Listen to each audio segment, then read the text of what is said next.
Assalamualaikum warahmatullahi wabarakatuh. Bismillahirrahmanirrahim. Hamdan wa thana'an laka ya Allah, salatan wa salaman laka ya Habiballah wa ala alika wa ashabika ya khair khalqillah. Laka ya Rasulullah wa li jami'i man ittaba'adinaka ya Habiballah haqiqatan min ladun Adam ila yaumil qiyamah wa nakhussu khususan minhum ila hadrat Syekh Muhyiddin Ibn Arabi qaddasallahu sirrahu radhiyallahu lana wa lahumul Fatihah. A'udzu billahi minasyaitonir rajim. Bismillahirrahmanirrahim. Alhamdulillahi rabbil alamin arrahmanir rahim maliki yaumiddin. Iyyaka na'budu wa iyyaka nasta'in ihdinas siratal mustaqim. Siratal ladzina an'amta 'alaihim ghairil maghdubi 'alaihim waladdallin. Amin. Litaqarrubina ila Allah ta'ala limahabbatina ila Rasulillah sallallahu alaihi wasallam li salamatina fid dini wad dunya wal akhirah liqada'i duyunina liqada'i hajatina min hawaijid dunya wal akhirah litaysiri arzaqina halalan thayyiban mubarakan katsiran wasa'ah لصحة جسادنا وقلوبنا لشامراضنا ظاهرا وباطنا لدفع البلايا والمحن والفتن والأمراض والأسقام ولمنافعنا لمصالحنا لأهل بيتنا وأولادنا وذرياتنا وجوارنا وأصدقائنا وجميع المسلمين والمسلمات والمؤمنين والمؤمنات الأحياء منهم والأموات ولعز الإسلام والمسلمين بجودك يا الله بشفاعة نبيك يا الله ببركة أوليائك يا الله وبأسرار الفاتحة.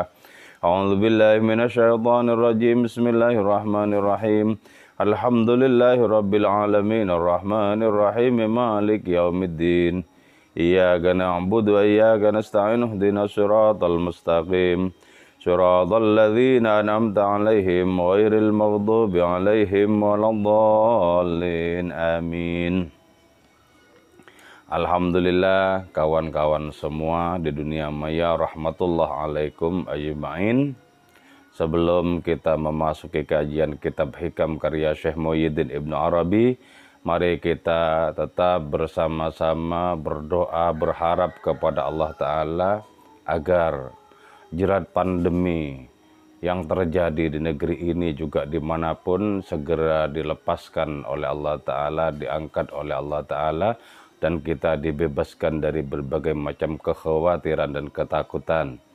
Moga-moga saudara kita yang sudah terlebih dahulu dipanggil oleh hadiratnya, dilipat gandakan segala kebaikan mereka dan dihapus segala dosa mereka, serta kubur-kubur mereka dianugerahi oleh Allah Subhanahu wa Ta'ala dengan berbagai macam karunia dan terang benderang.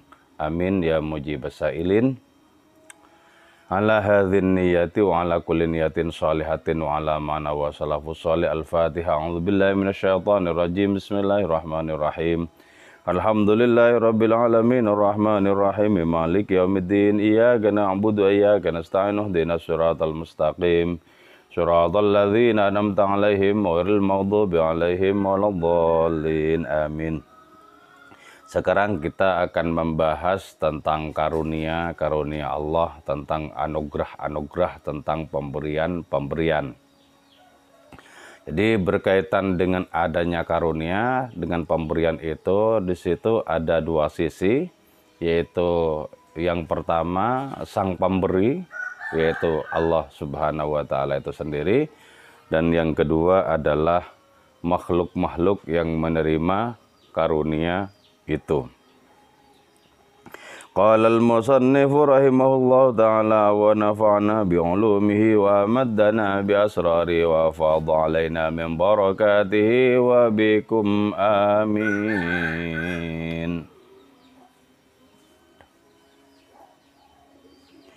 Bismillahirrahmanirrahim. Atayallah kulluha hasanatun.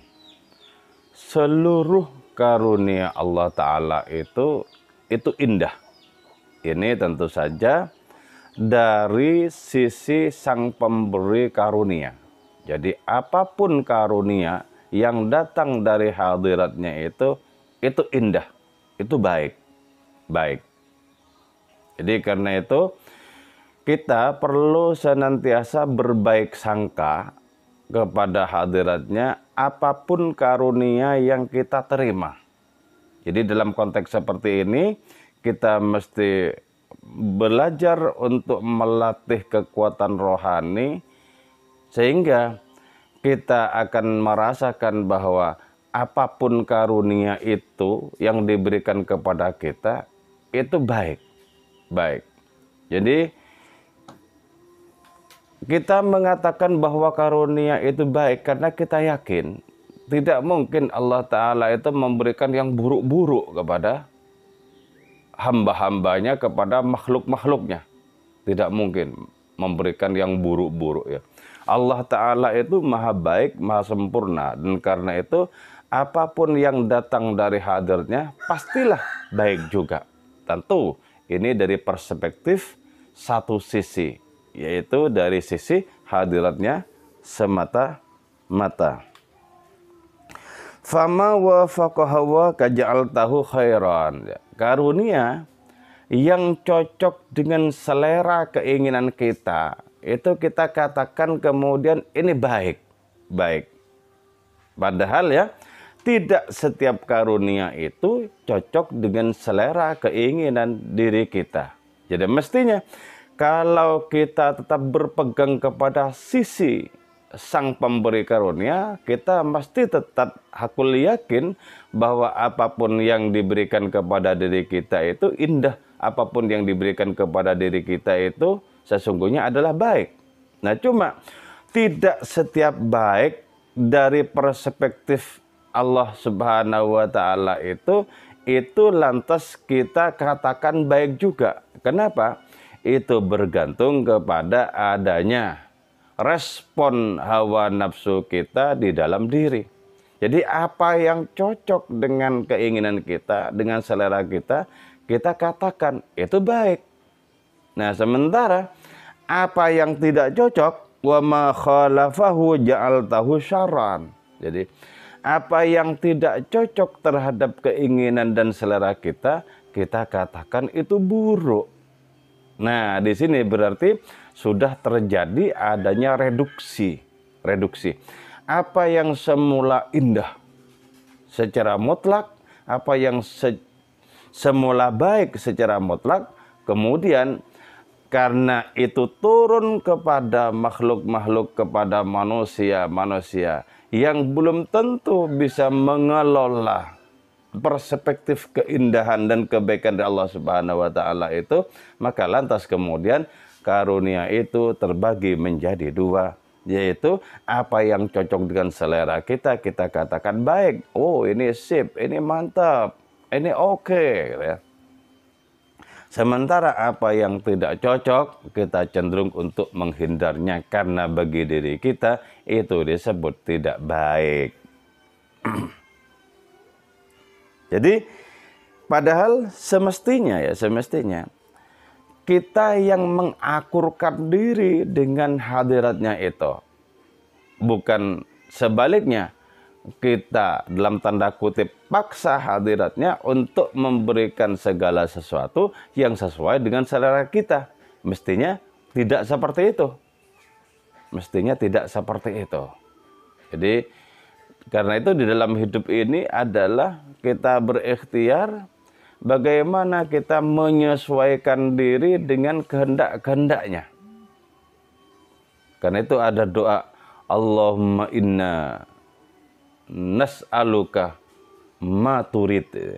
Ya Allah, kami mohon kepadamu apapun yang engkau kehendaki. Jadi kalau begitu maka cocok, kemudian selaras antara apa yang diberikan oleh hadiratnya itu dengan kesanggupan kita mengapresiasi dan tetap menilai indah, menilai baik adanya karunia-karunia seperti itu. Jadi boleh jadi sebenarnya sebagaimana sehat itu karunia, sakit itu juga boleh jadi sebagai karunia. Tapi terhadap sehat kita itu merasa cocok dan terhadap sakit seringkali kita merasa tidak cocok. Padahal dari perspektif Allah Subhanahu wa taala, semua karunia itu semula indah, semula baik adanya. Nah, sekarang ya, berkaitan dengan perkara karunia.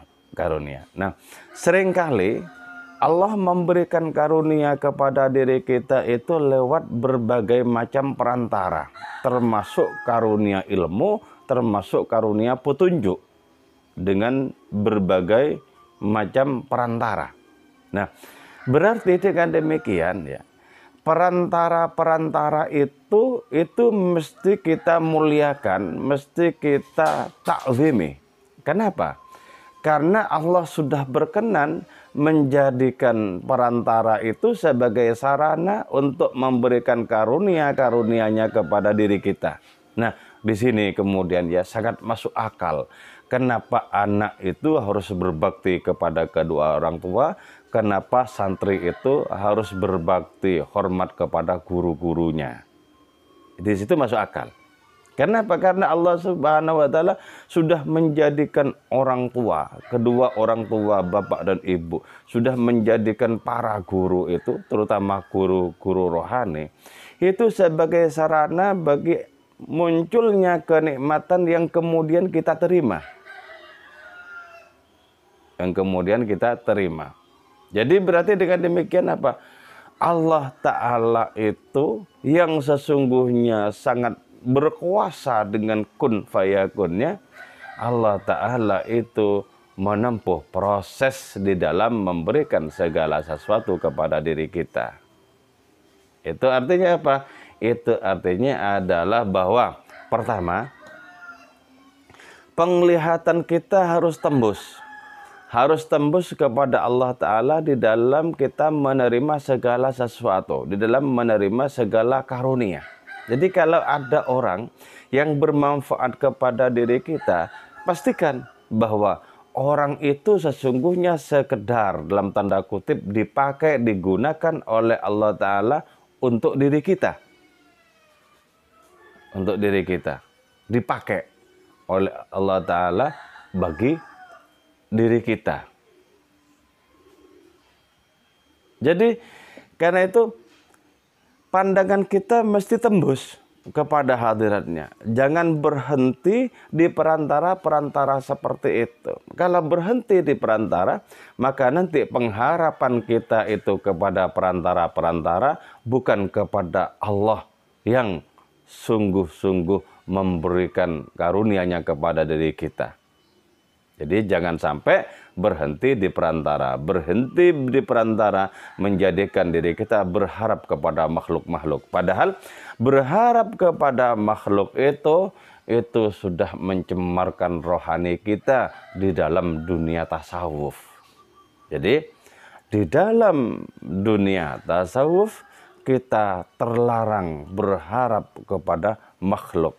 Kalau berharap, berharaplah kepada Allah Subhanahu wa taala. Lewat perantara makhluk boleh. Jadi isfa'lana ya Rasulullah itu. Itu kan sesungguhnya berharap kepada Allah Subhanahu wa taala lewat perantara yang paling akrab dengan hadiratnya, yaitu Nabi Muhammad sallallahu alaihi wasallam. Oke, terus yang kedua ya, kenapa Allah menjadikan perantara-perantara untuk memberikan berbagai macam karunia-Nya kepada diri kita? Itu tujuannya tak lain adalah agar kita memiliki hubungan baik dengan sesama. Memiliki hubungan baik dengan sesama. Karena agama kita itu memiliki dua dimensi. Dimensi vertikal dan dimensi horizontal. Dimensi horizontal tidak hanya terkait dengan hubungan kita dengan sesama, tapi dengan segenap isi alam raya ini. Dengan segenap isi alam raya. Bahkan pada bagian-bagian tertentu, orang yang paling mulia sekalipun itu ditakdirkan oleh Allah Subhanahu wa taala untuk terpaut secara baik dengan adanya makhluk-makhluk lain. Contoh, Nabi berputar di Ka'bah. Mana yang lebih mulia Nabi dengan Ka'bah? Jauh lebih mulia Nabi. Nabi mencium Hajar Aswad, batu hitam di pojok Ka'bah itu. Mana yang lebih mulia? Nabi atau Hajar Aswad? Jauh lebih mulia Kanjeng Rasul. Tapi kenapa oleh Allah Ta'ala Nabi junjungannya ini dipautkan dengan makhluk-makhluk yang keberadaannya bergantung terhadap kehendak Allah Ta'ala menjadikan Rasulnya ini? Itu tak lain adalah agar apa?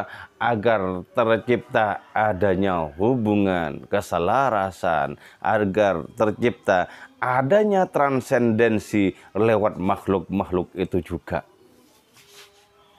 Jadi karena itu di sini kita tidak boleh memandang remeh segala sesuatu. Boleh jadi di antara segala sesuatu itu ada yang dipakai oleh Allah Ta'ala untuk menggetarkan batin kita, untuk menggetarkan hati kita.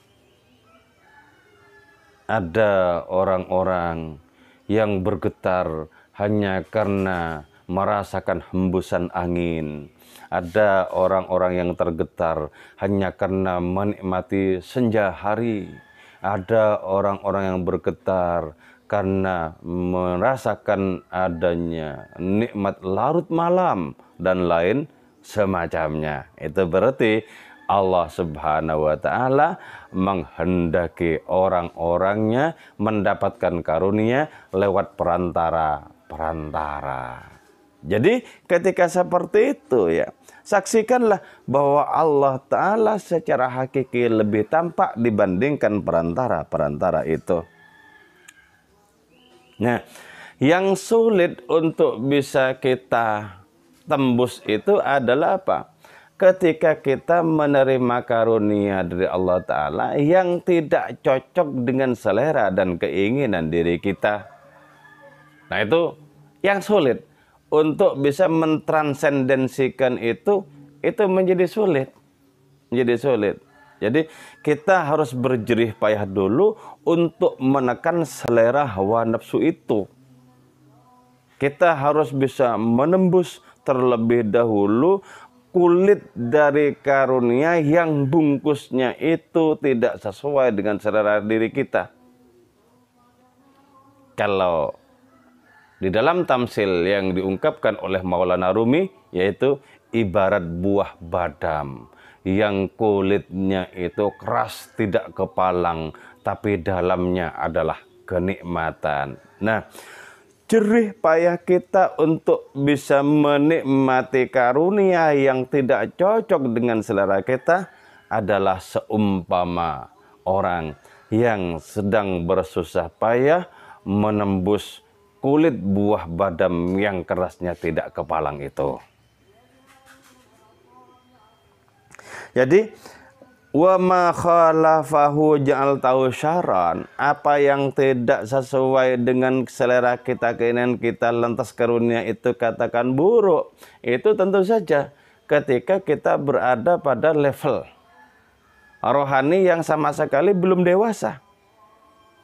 Jadi ketika level rohani kita mencapai dewasa, maka kita akan tetap bersyukur apakah karunia itu cocok dengan selera kita atau tidak cocok dengan selera kita. Boleh jadi rasa sakit itu adalah karunia. Bagaimana bisa kita katakan karunia? Yaitu ketika kita merasakan bahwa dengan sakit itu kita kemudian berkeluh kesah kepada Allah Subhanahu wa Ta'ala. Yang sebelumnya, yaitu ketika kita sehat-sehat saja, rasanya tidak pernah berkeluh kesah dengan sehusuk yang sedang dirasakannya itu. Jadi kalau begitu apa? Kalau begitu segala sesuatu itu kita tidak mesti melihat secara lahiriah. Kita juga mesti melihat efek-efek dari segala sesuatu yang tidak sesuai dengan selera diri kita itu. Efeknya itu apa? Nah, kalau efeknya itu adalah kedekatan kita dengan hadiratnya adalah konsentrasi kita yang lebih baik terhadap hadiratnya, maka apapun karunia yang selama ini kita katakan sebagai tidak mengenakan itu harus kita katakan bahwa itulah karunia Allah Ta'ala yang sesungguhnya. Jadi dari perspektif Allah Subhanahu wa Ta'ala itu ya, apapun karunia itu, bahkan termasuk yang sama sekali kita tidak menghendakinya, tetap di situ ada apa? Ada kemahalembutan Allah Subhanahu wa Ta'ala. Jadi tidak mungkin ya, tidak mungkin Allah Ta'ala memberikan adanya karunia yang pahit rasanya itu murni pahit lahir dan batin. Enggak mungkin. Sebab pada seluruh karunia-Nya itu, apakah cocok atau tidak cocok, itu ada dimensi rahmatnya, ada dimensi kelembutannya. Jadi yang perlu kita kembangkan itu apa? Yaitu porsi berbaik sangka kepada hadiratnya. Ketika kita berbaik sangka kepada hadiratnya dalam segala sesuatu yang kita terima, maka itu akan menjadi jalan yang sangat mulus bagi kita untuk merasakan keyakinan, untuk merasakan hakul yakin. Husnul dhanni tariqun min turuqil yakin. Husnul dhann adalah salah satu jalan untuk sampai kepada keyakinan. Nah, ketika kita bermahkotakan keyakinan, bermahkotakan hakul yakin terhadap hadiratnya, maka apapun yang dikirimkan oleh hadiratnya kepada diri kita, maniskah itu, getirkah itu, kita tetap katakan itu adalah keindahan, itu adalah kenikmatan, kenikmatan belaka. Jadi karena itu berkaitan dengan seberapa kualitas pemahaman kita terhadap kenikmatan itu juga berkaitan dengan seberapa tingkat kepahaman kita terhadap Allah Subhanahu wa Ta'ala. Jadi semakin paham kita, semakin kenal kita terhadap hadiratnya, maka semakin kita rasakan bahwa apapun yang dikirimkan oleh hadiratnya kepada kita itu baik adanya. Jadi itulah sebabnya ya. Di antara umat Kanjeng Rasul Muhammad Shallallahu Alaihi Wasallam, ada orang-orang yang kelak masuk surga dengan tanpa diperiksa, karena sudah serasa sangat ngefriend dalam tanda kutip, sangat akrab dengan Allah Ta'ala. Ayo masuk. Nah, itu salah satu syaratnya untuk menjadi bagian dari orang-orang yang masuk surga dengan tanpa diperiksa sama sekali. Salah satu syaratnya adalah alladzina yahmaduna Allah Ta'ala fi kulli syiddatin wa rakha. Jadi mereka yang masuk ke surga dengan tanpa diperiksa itu adalah orang-orang yang senantiasa memuji Allah Subhanahu wa Ta'ala. Apakah mereka menerima kegetiran atau menerima kenikmatan di dalam hidup ini? Jadi kalau kita berhadapan dengan kenikmatan lantas kita memuji hadiratnya, itu masuk akal ya. Tapi bagaimana ketika kita mendapatkan kegetiran, kita tetap dengan sangat nikmat bersyukur memuji Allah. Alhamdulillah, itu tidak mudah. Itu harus kita jebol adanya kulit buah badam yang kerasnya tidak kepalang itu. Nah, ketika seperti itu, berarti Allah menganugerahkan kepada diri kita kelapangan hidup, kelapangan batin kita, di mana segala karunia yang masuk dalam kategori cocok dengan selera kita maupun tidak bisa kita tampung. Nah, di saat itu kita dianugerahi oleh hadiratnya kesanggupan untuk menampung Allah Ta'ala itu sendiri. Itu sangat mengagumkan, sangat mengagumkan. Jadi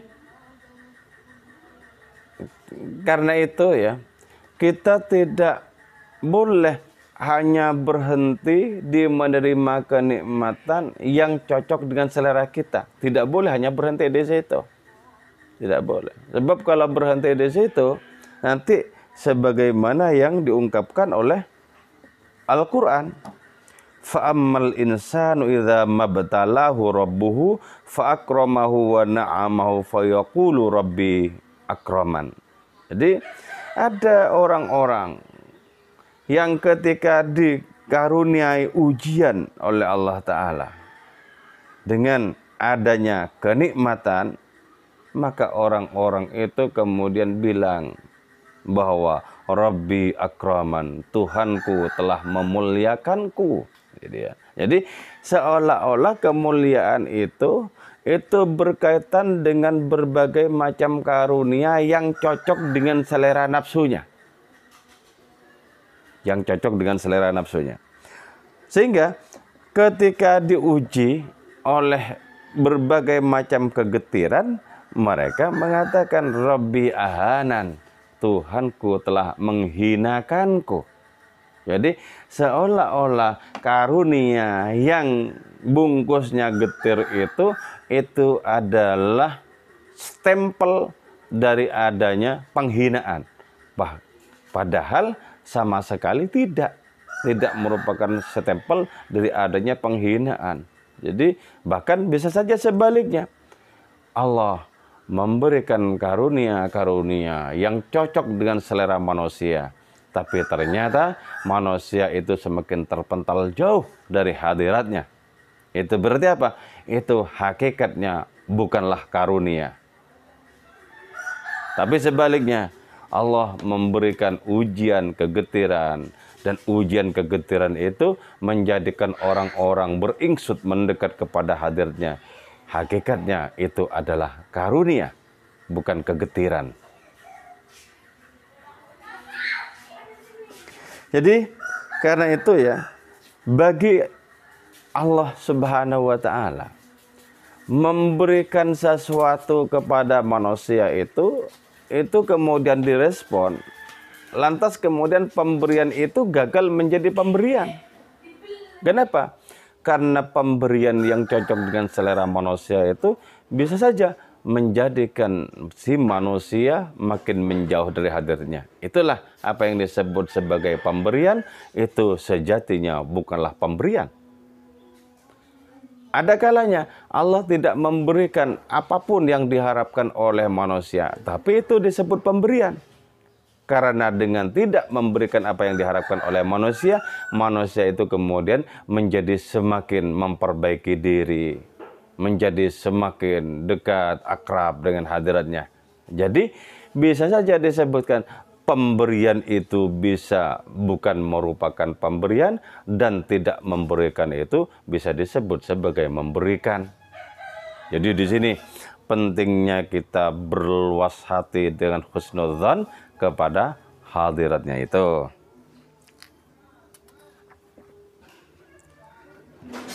Jadi karena itu di dalam hidup ini kita mesti mengakur-akurkan diri dengan hadiratnya, mengakur-akurkan diri.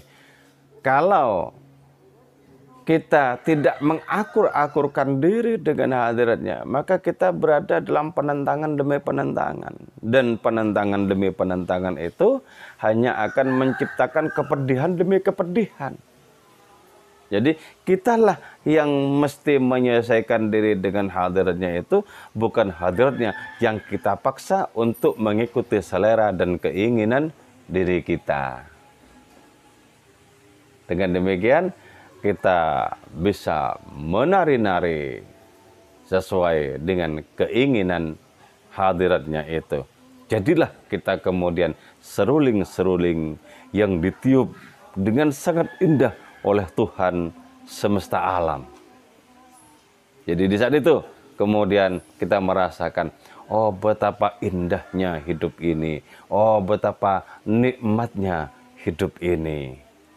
Oke ya, moga-moga kita bertambah umur, semakin bertambah indah pula perilaku kita, semakin bertambah pula belas kasih dan sayang kita kepada sesama, dan kita menikmati kehidupan ini sebagai orkestrasi ilahi. Amin ya mujibas sailin. Wal afwa minkum. Wassalamualaikum warahmatullahi wabarakatuh.